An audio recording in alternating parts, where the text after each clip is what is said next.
রাম নারায়ণ রাম। আমি সর্বপ্রথম আমার ঠাকুরকে জানাই আমার প্রণাম এবং আপনাদের সকলকে জানাই বৈদিক অভিনন্দন। রাম নারায়ণ রাম। এই বলে আমি আজকের তত্ত্ব আলোচনা শুরু করছি। প্রকৃতিগত যে নীতি, আপনি প্রকৃতি হতে যা হয়ে যাচ্ছে তা সকল জীবেরই একরকম। সৃষ্টির ধারা প্রত্যেকের ভেতর একইভাবে বিদ্যমান। সবাই একটা প্রকৃতিগত নীতির ওপর ভিত্তি করেই চালিত হচ্ছে। প্রকৃতির এই নীতিরই আর একটি নাম হচ্ছে ধর্ম। সকল জীবের তাই একই ধর্ম, যা ব্যক্তি, সমাজ, সংসার, এক কথায় জীবজগৎ অর্থাৎ গোটা সৃষ্ট জগৎকে ধারণ করে আছে। আলো, জল, বাতাস ও মাটি যা আকাশে বিদ্যমান তাই এই জগতের উৎস। এর থেকেই জীবজগতের উৎপত্তি। এগুলোই জীবজগৎকে ধারণ করে আছে, আবার এতেই জীবজগতের লয়। তাই এদের ধর্মই জীবজগতের প্রকৃত ধর্ম। এই ধর্ম কখনো ব্যক্তি, জাতি বা স্থান, কাল, পাত্র বিশেষে আলাদা হতে পারে না। জল, বাতাস, আলো, মাটি যেমন কাগজে কলমে ছাড়া ভাগ হয় না, তেমনি জাতি, বর্ণ, নীতিও ভাগ হয় না। তাই ধর্ম একটাই, সবার ধর্মই এক, সেটা হলো জীবধর্ম বা বিশ্বধর্ম।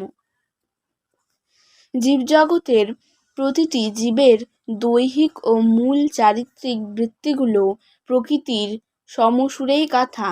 সর্বজীবের দৈহিক ও মূল চারিত্রিক বৃত্তিগুলো যদি এক ধরনের হয়, ক্ষুধা তৃষ্ণা যদি এক হয়, জন্ম মৃত্যুর বাঁধনে যদি সবাই বাঁধা থাকে, সবাই যদি একই জল, মাটি, চন্দ্র, সূর্য, আকাশ, বাতাসে পরিপুষ্ট হয়, সর্বজীব যদি এই একতার বাঁধনে আবদ্ধ হয়ে এই যোগাযোগের ধারায় যুক্ত থাকে, তাহলে বৈষম্য গিয়ে দাঁড়ালো কোথায়?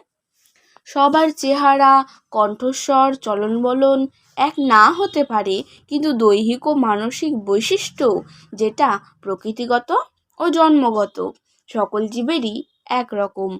অস্থি, মজ্জা, শিরা, উপশিরা, রক্ত, মাংস, স্নায়ু ও ধমনীর বৈশিষ্ট্য সকল জীবেরই একরকম। সব জীবের রক্তই লাল, আবার প্রেম, প্রীতি, স্নেহ, ভালোবাসা, মায়া, মমতা, শ্রদ্ধা, ভক্তি, কাম, ক্রোধ, লোভ, মোহ, হিংসা, দ্বেষ প্রভৃতি মানসিক বৃত্তিগুলিও সকলের মধ্যেই প্রায় এক ধরনেরই। সবাই সুখে হাসে, দুঃখে কাঁদে, সবাই ঘুম পেলে ঘুমায়, ক্ষুধা পেলে খায়। খাবার প্রবণতা সবার ভেতরেই আছে। খিদে পেলে খাদ্য তুলে মুখে দেওয়ার কথা কোনো শিশুকে, কোনো জীবজন্তুকেই শিখিয়ে দিতে হয় না, সে আপনা আপনি মুখে তুলে নেয়।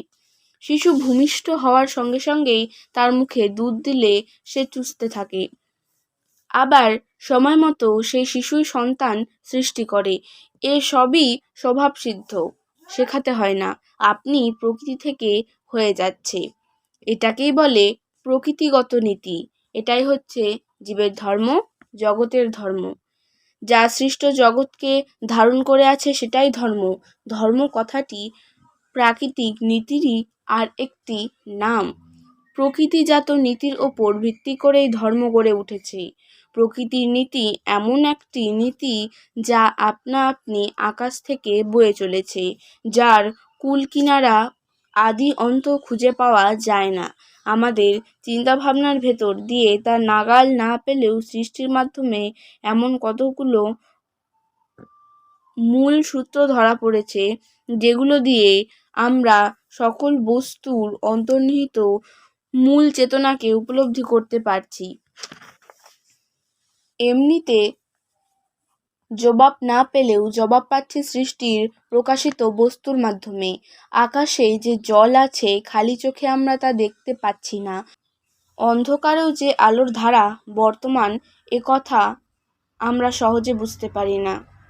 কিন্তু যখন অন্ধকার আকাশে বিদ্যুৎ ঝকমক করে ওঠে, যখন জলের ধারা থেকে বিদ্যুৎ টেনে নিয়ে শহর ও গ্রাম আলোকিত করে তোলা হয়, তখন বুঝতে অসুবিধা হয় না যে সূর্যের আড়ালেও আলো আছে।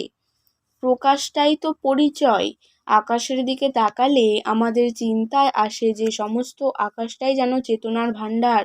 তুলার ভাণ্ডার থেকে সূত্র তৈরি হয়ে বিভিন্ন বস্ত্রে পরিণত হয়। সে বস্ত্র দেখে তার মূল উৎস যে গাছ তার কথা মনে আসে না, অথচ এই গাছই বস্ত্রের সূত্রপাত। বেদের যুগে ঋষিরা গাছের বাকলি পরতেন, আজ আমরা পরছি বস্ত্র। তা বলকলেরই আর একটা রূপ। উভয়েরই সৃষ্টি বৃক্ষ থেকে, সুতরাং রূপ আলাদা হলেও ধর্ম তাদের একই। আবার সেই বৃক্ষ থেকেই ফুল, ফল ও বীজ, বীজ থেকেই শস্য, ফসল ও খাদ্য। সুতরাং একই বস্তু আমাদের ক্ষুধা নিবারণ করছে, আবার লজ্জাও নিবারণ করছে। বাইরের রূপ ও গুণ আলাদা হলে কি হবে? খাদ্য ও বস্ত্রের ধর্ম একই। আজকের তত্ত্ব আলোচনা আমি এখানে শেষ করছি। দেখা হচ্ছে পরের ভিডিওতে। ভালো থাকবেন, সুস্থ থাকবেন। রাম। প্রতিদিন এরকম নতুন নতুন ভিডিও দেখতে হলে আমার চ্যানেলটিকে সাবস্ক্রাইব করবেন এবং পাশে থাকা বেল আইকনটি প্রেস করবেন। ভালো লাগলে অন্যকেও শেয়ার করবেন। ধন্যবাদ।